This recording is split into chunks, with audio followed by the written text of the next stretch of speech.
Hello, how the tech are you? This is our weekly tech show on Echoplex Media.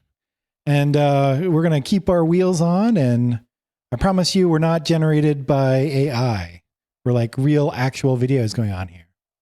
Anyways, I'm historian Matt. I talk about tech news and science news and stuff like that. Today, I've got a couple of tech news type stuff to let you know about.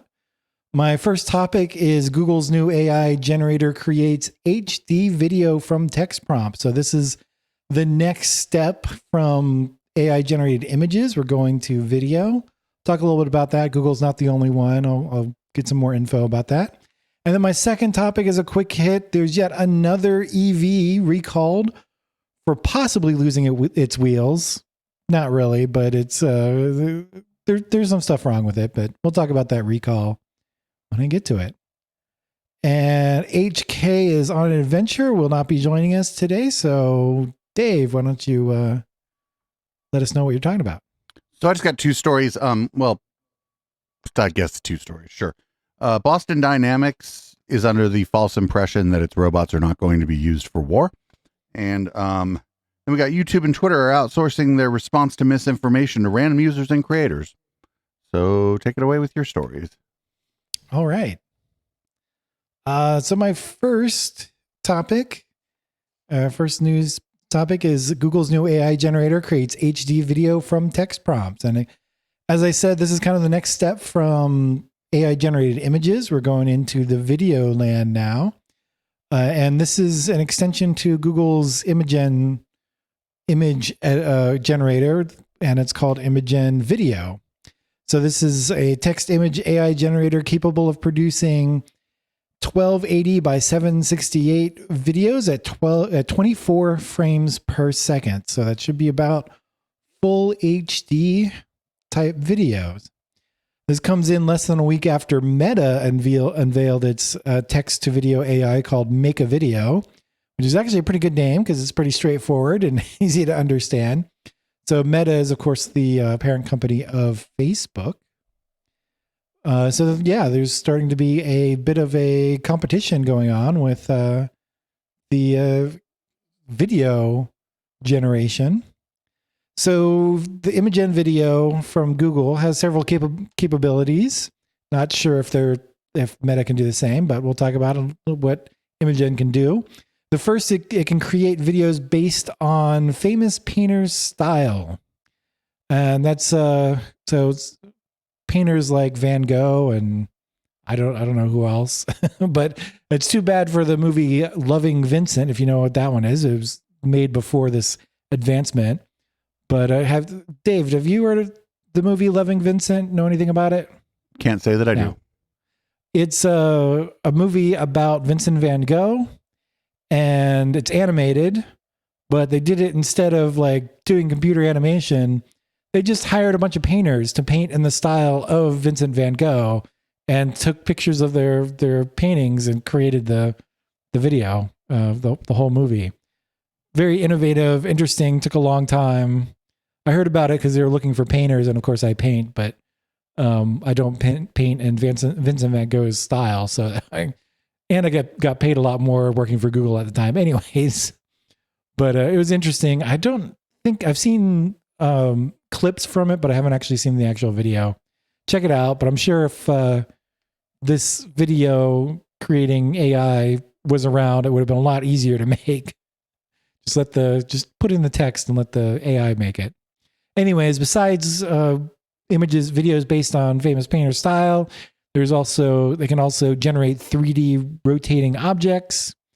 I think the 3D rotating objects you can actually extract the 3D model from. I'm not positive on that, but it's definitely there.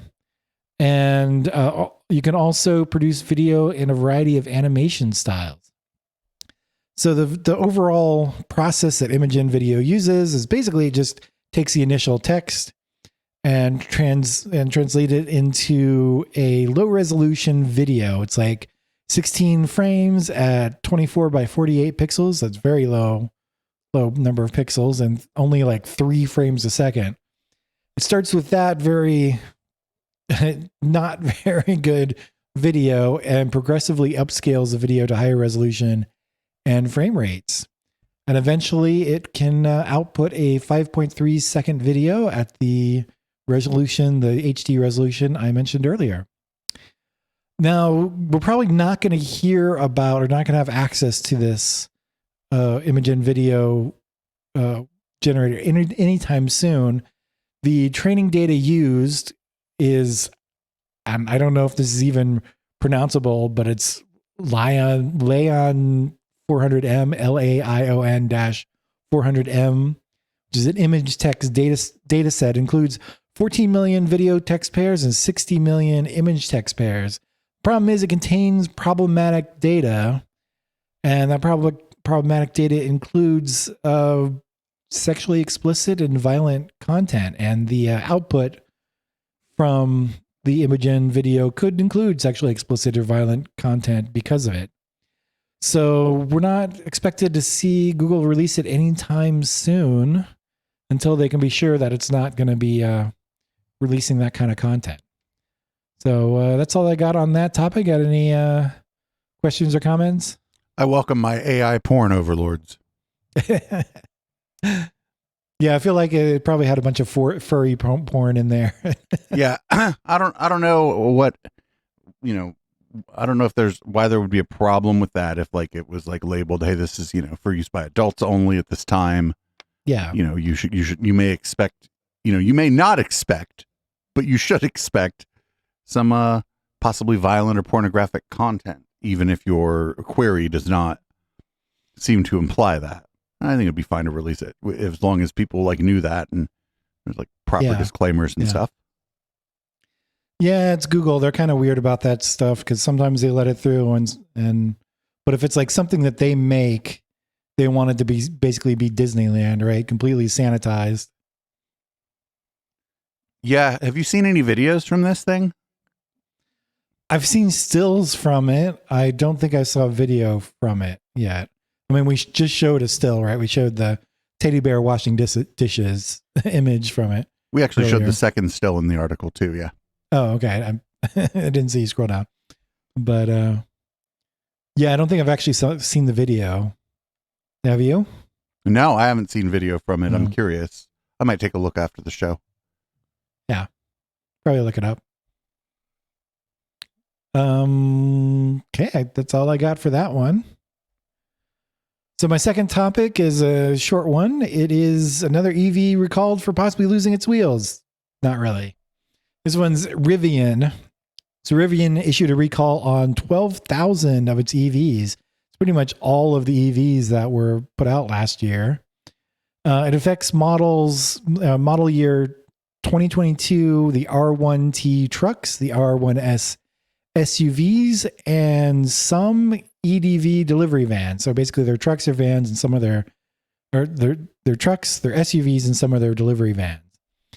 In August, Rivian found an upper control arm had separated from the steering knuckle in one of its vehicles, and further investigation found 6 reports of related issues. So I think these are reports from customers and mechanics, working on customers' vehicles.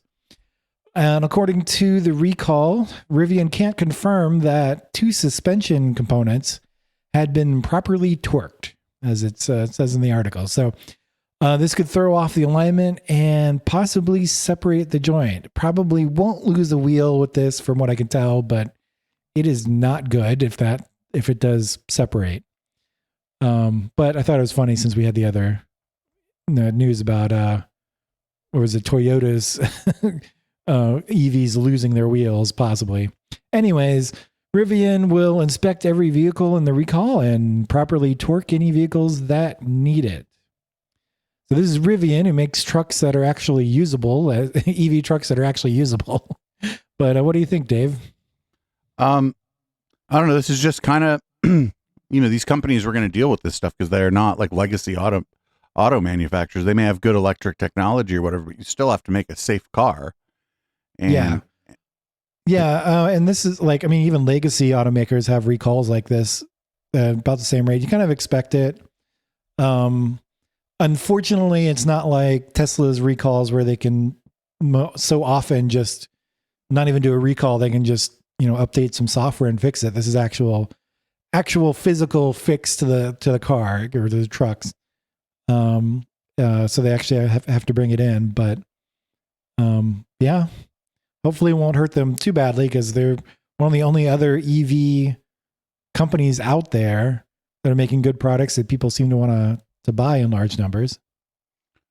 Well, I mean, the legacy auto manufacturers are also making electric cars now. So that's why I said that people want to buy in large numbers. I mean, except for Ford has their F-150 Lightning and the Mach-E Mustang, which are both very popular. Not a whole lot of other legacy companies are doing as well. That car Mercedes is putting out in a couple months is beautiful, but it's out of reach of most consumers. So yeah, yeah. I mean, the legacy auto manufacturers are like kind of knocking on the door here because as soon as Honda puts out a fully electric Accord, I think it's over. Yeah, the whole game's over. Yeah, well, it seems like Honda is having a lot of trouble in avoiding switching over to full electric. I don't know what's going on there. They're an old company. They may just be taking their time making sure they get it right. I mean, you can't take something like the Honda Accord and then not do it exactly right. People would get very angry because you expect certain things when you buy that kind of car or a Civic or whatever. These cars have such good reputations. Yeah. That you're just going to expect like a certain level of quality. And so I think that could be it, or they could just be behind for any number of reasons. Yeah. And they don't want to be like Toyota and have their wheels fall off. Right. I mean, Toyota has been, they had bet on hydrogen powered cars, and that really put them way behind. I think they're still betting on hydrogen cars to some extent, but they finally decided to make some electric cars. Kind of sad because I really like both Honda and Toyota to make the switch over. They make good cars. Again, when the all electric Camry comes out, it's going to be a hard sell for these other companies to be getting people to buy a four door sedan, right? Because that car has such a good reputation, and the hybrid version is so incredibly popular. It's like one of the most popular cars. So yeah, they're just waiting. They might have got in a little late for a variety of reasons. Their cars were already like incredibly fuel efficient, so that might have been another reason that they're just kind of behind a little bit because they've just always been the efficient cars, and so they don't really want to mess with it too much. I don't know. We'll see. It's unfortunate that this thing's the wheels aren't falling off. You're right. It's unfortunate that there's a mechanical problem with it, but these things happen, and it's not the end of the world. All right, I guess it's my turn. Yes, it is. I have two stories. One's real quick. It's just that somebody at Boston Dynamics just has no idea about anything, and they're delusional. They're like, if somebody weaponizes our robots, we'll be really, really sad, says Boston Dynamics. I read this article. It was an okay article. It's from the Register. I've been taking most of my stuff from the Register lately. The person in this article is delusional. That's exactly what what those robots are for.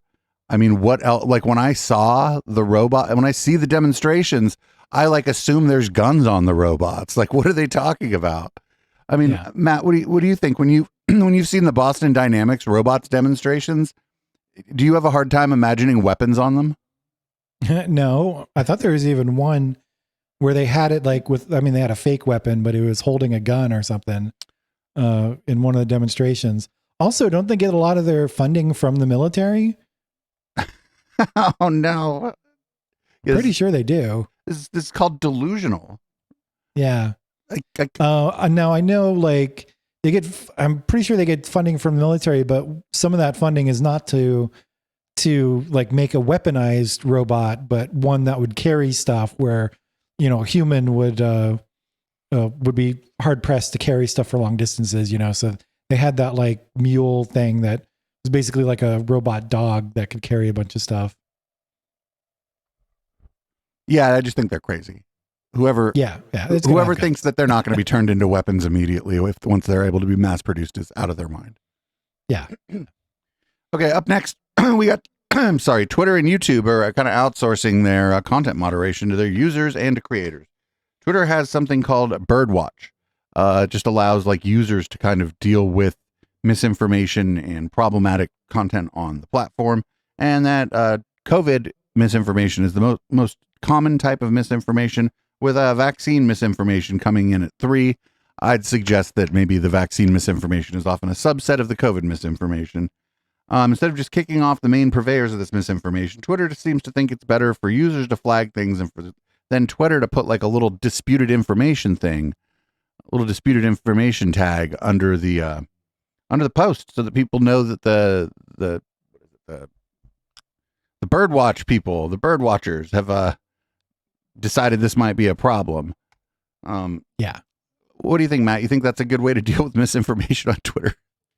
I think it's a bad way to deal with misinformation on Twitter. And I guess you said YouTube was going to do the same, but as soon as Elon Musk buys Twitter, he's probably going to get rid of even this little bit of, checks and balances.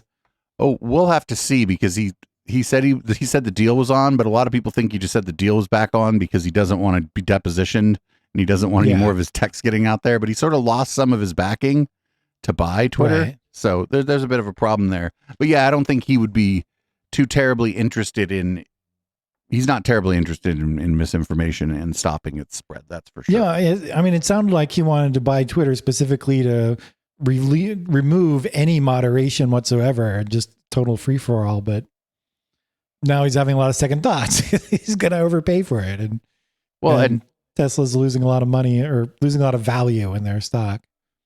Yeah, I don't know. I just know he doesn't want to be depositioned. That's true. Certainly does not want to be depositioned. So on to YouTube. YouTube's got a great one too. They want your anecdote to counter the anecdote of the anti-vaxxer. Yeah, that doesn't really help. Yeah, they want to have personal health stories to be like part of their anti-misinformation campaign. They're like, well, if you got Karen with the bad take talking about her kid got a vaccine and then gave him trench foot or whatever, then you should just go on there and give your story, a good story about you getting a vaccine, because that'll help, right, Matt? That'll help. Yeah, I mean, I'm sorry, but I don't think my story of how I got the vaccine and like nothing happened and I didn't ever get COVID that story is really gonna stand up next to the mother who claims that her kid's foot fell off because the kid got the vaccine. I mean, it's the foot falling off isn't a common one, but yeah, like the more compelling story is going to be the one with like more drama. Well, okay, let's talk about a common one. The mother who's going to claim that their child got autism because they got the vaccine. Right. And that's got drama. So it's just the people are going to be more interested in that story because there's a story, whereas you and me went and got vaccinated, and besides maybe a little bit of fatigue and a little bit of little aches and pains, nothing happened. There's no drama there. No story. Well, to be fair, every time I've got the vaccine, it's like the next day I felt really bad and tired and not wanting to do anything. You get about one day, and I think that's fair. A fair trade to have avoided the actual COVID, it's a virus itself this entire time. Yeah, but it's not, like I said, it's just not a very compelling anecdote, right? Like, no, it's not. It's not going to like stand up to like, the problem isn't just regular individuals with anecdotes either. The problem is that like there are very popular creators who've made a career out of producing anti-vaccine like misinformation. And some of those people are still being recommended regularly by the algorithm on YouTube. And so like, how's like some other like small creators, like little anecdote about like going to get vaccinated with their boyfriend or girlfriend? Like, how do you? I don't know. Although I will have to say that what was it, the Late Show with Stephen Colbert? Mm-hmm. They had Fauci on, and they actually went on the show and got the vaccine on the show. It was pretty cool. But also, if people want to hear about these other people who are making career out of vaccine misinformation and have some of us make fun of that, they can watch some of our other shows on Echoplex Media. Well, and even Stephen Colbert is famous, and Fauci is famous to some extent. Yeah. And I don't think even that like does much as far as like No, it countering vaccine misinformation, because all you're doing is watching two rich people go get a shot. Like there's no story there. Yeah. Yeah. I mean, it was funny. You should see it if you haven't, but yeah, you're exactly right. Nothing happened. So there's no story. right, if it bleeds, it leads. And like, if your vaccination bleeds, they really did it wrong. Yeah. Bleed a tiny bit, but if it bleeds a lot, there's something really wrong. Yeah. What a dumb way to try to counter misinformation by just having other basically non-experts give like a story. Like, get out of here. And to me, it's always surprising because, I worked for Google, and most of the people at Google and seem to be very against spreading misinformation. And, at least I know we had stories about Google search here before spreading a bit of misinformation, but generally speaking, they're really good about cleaning that sort of stuff up. But there's issues with it sometimes, but YouTube has just been horrible. And for whatever reason, they're not taking down these videos that are obviously spreading misinformation. I think we're going to learn in the future maybe that this was bigger business than people maybe realized, that there was more money for these platforms, more money to be made on this stuff than people realize. Because otherwise, what's the upside if they're not making a bunch of money on it? Because they get a lot of bad press about it. So what's the upside? Yeah, they must be making tons of money off of it. I wonder how much money they're going to make off of like the nice gardening creator who gives the counter anecdote where like, oh, I actually got my vaccine and it was fine. Like, I bet they're not going to make any money on that, right? Right. But I guess they're presenting the opposing viewpoint. They like have I don't know, somebody who does unboxing videos, and they're like, I'm able to open this box and I had my vaccine. Like, what are they doing? Yeah. I'm able to breathe because I got my vaccine and didn't get a bad case of COVID. Oh, maybe it would be one of them breatharian people who think that they can live on sunlight and air only. But then they probably are anti-vax, actually, the breatharian types. Yeah, probably. All right, that's all my stories. Matt, you want to read us out? I think it's your turn. Okay. I didn't know it was going back to me. Give me just a second to get it up. So thanks for joining us on whatever method you're watching or listening to this podcast.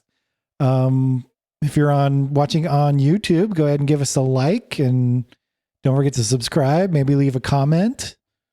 I don't know what you want to leave a comment about, but please do. And if you're hearing this on your podcatcher, if you can leave comments, go ahead and do that too. We'll check them out. But if you want to hear more or see more shows from our same, place, you can check out echoplexmedia.com, the website, to find out what other shows we have. You can also check out twitch.tv/echoplexmedia to see all our live shows and some clips from the live shows, and maybe, I guess, some recorded live shows. And of course, if you want to give us some money so we can keep doing this, go over to patreon.com/echoplex. There's no media because it has to be different, but for no reason, I don't know. Just to be confusing, but it's patreon.com/echoplex. And of course, we got a radio station up at eplex.xyz, or you can go from the main website at echoplexmedia.com/radio. And on Twitter, we're at eplexm, yet another version of our name. And finally, buy some swag from us at eplex.store. I got a couple of shirts. They're pretty cool. Thanks.